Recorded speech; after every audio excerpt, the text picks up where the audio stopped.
baik dari pertama. Peluang bagi Indonesia, Bung Adi.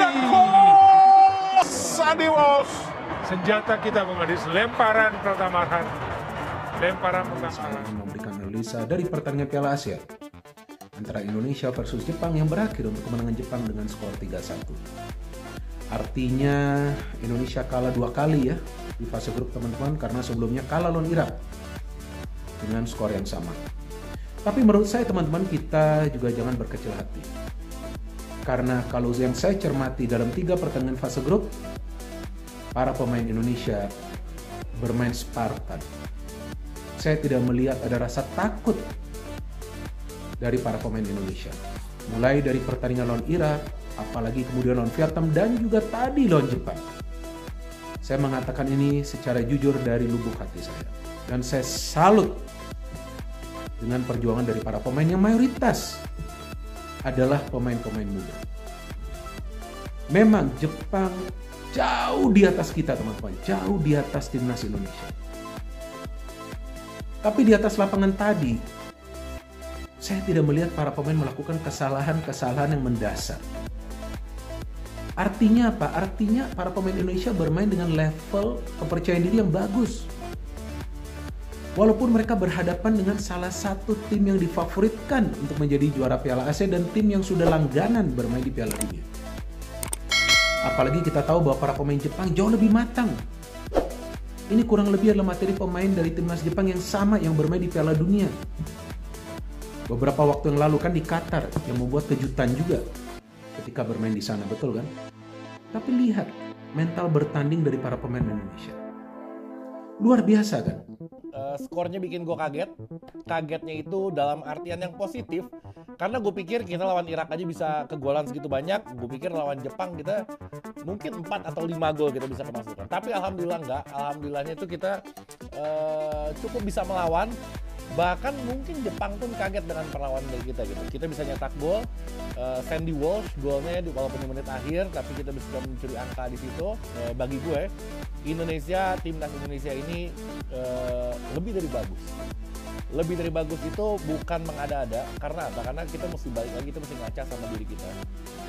Kita ini adalah tim yang dengan ranking FIFA paling rendah di grup, dan kita nomor 2 ranking terendah di Piala Asia. Bahkan kita ini tim yang dengan pemain termuda di Piala Asia.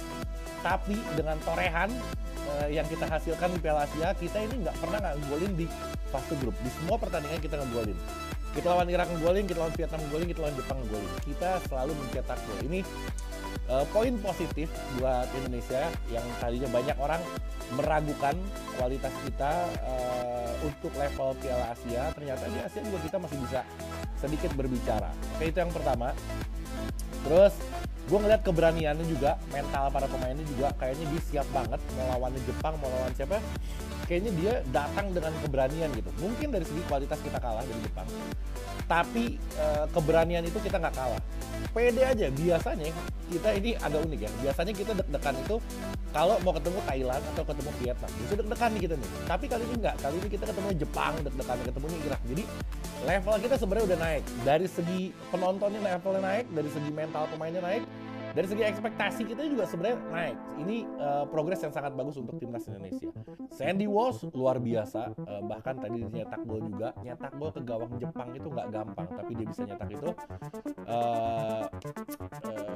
Mentalnya memang udah nggak usah dipertanyakan lagi.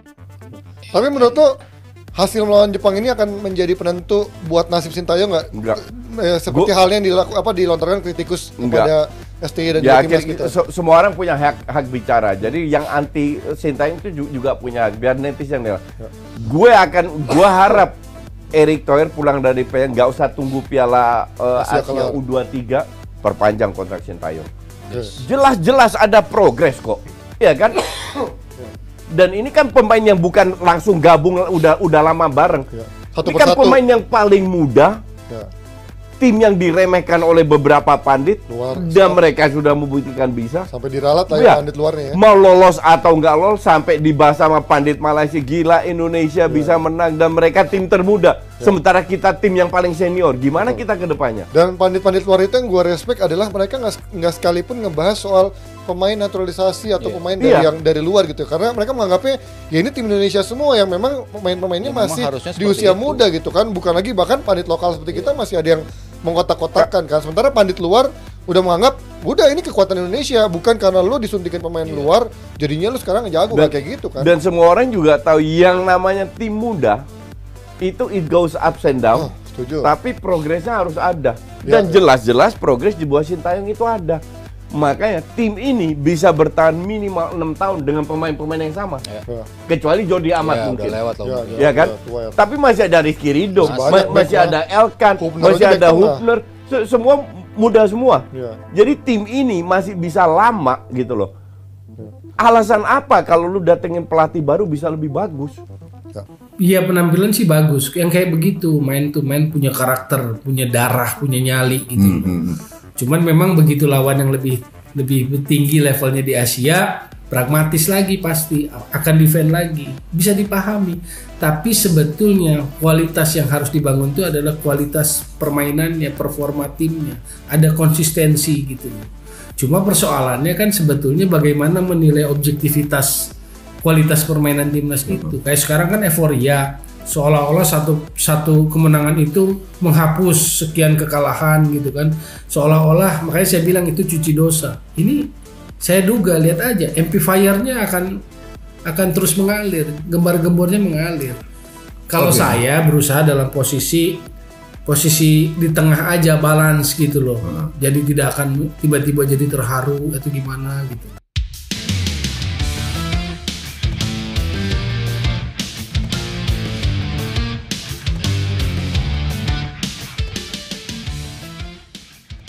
Tim nasional, Timnas Indonesia kalah 1-3 dari Jepang di matchday terakhir grup D Piala Asia 2023, pada Rabu tanggal 24 Januari tahun 2024 malam WIB.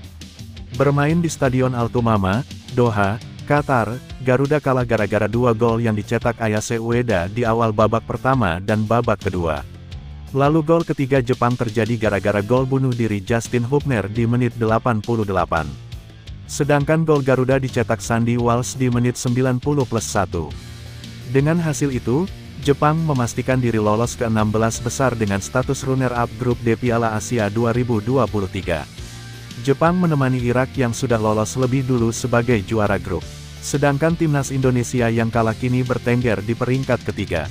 Nasib Timnas Indonesia untuk lolos atau tidaknya ke 16 besar kini tergantung hasil laga pamungkas Grup E dan Grup F yang baru akan bermain pada Kamis tanggal 25 Januari tahun 2024. Timnas Indonesia sejak awal laga benar-benar mendapatkan tekanan yang luar biasa dari Jepang. Sejak peluit dibunyikan, mungkin Timnas Indonesia sangat jarang menguasai bola. Jepang selalu bisa merebut dan menguasai bola lagi. Sementara Timnas Indonesia lebih banyak membuang bola atau kehilangan bola. Hanya saja, pada menit keempat Jordi Amat melakukan pelanggaran yang tidak perlu kepada Ayase Ueda. Sebab posisi Ayase kala itu tidak terlalu mengancam meski berada di area kotak penalti Timnas Indonesia. Awalnya pasukan Timnas Indonesia sempat melakukan protes dan wasit memilih mengecek insiden itu lewat VAR. Setelah direview lewat VAR, Jordi Amat benar melakukan pelanggaran dan Jepang pun mendapatkan penalti.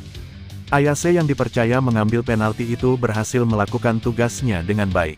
Hernando Ari yang sejatinya lompat ke arah yang bola gagal menggapainya karena tendangan Ayase terlalu kencang. Setelah unggul 1-0, Jepang nyatanya terus menekan Timnas Indonesia.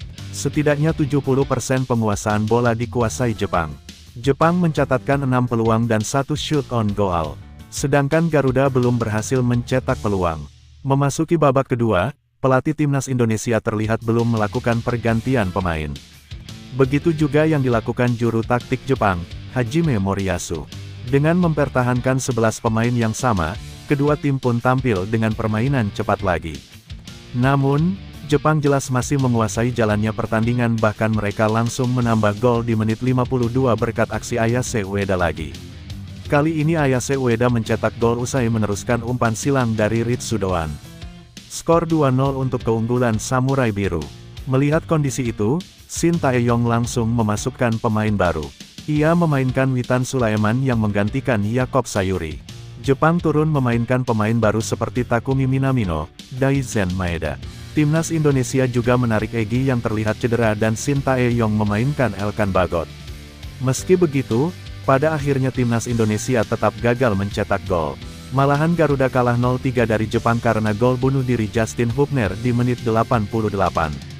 Hasil itu membuat nasib Elkan Bagot kini bergantung dengan hasil dari grup E dan grup F. Selanjutnya, Coach Justin minta ketum PSSI, kontrak pelatih Timnas Sintayong diperpanjang. Dilansir dari sosial media Instagram @CoachJustin, Justinus Laksana atau biasa yang kita kenal Coach Justin memposting video yang menyatakan permohonan perpanjangan kontrak pelatih Timnas Indonesia, Sintayong. Di deskripsi video tersebut, ia menuliskan permohonan terbuka untuk Bapak Erick Thohir sebagai Ketua ETSI. Coach Justin juga mengatakan, saya beserta banyak sekali fans Timnas Indonesia, kami memohon agar kontrak Sintayong diperpanjang, tanpa harus menunggu di bulan April, Piala Asia U23. Sambungnya lagi, melihat banyak sekali progres yang dilakukan dengan segala keterbatasan, jadi untuk semua pihak akan lebih tenang bekerja jika kontrak kedepannya semua itu lebih jelas dengan memperpanjang kontrak Sintayong.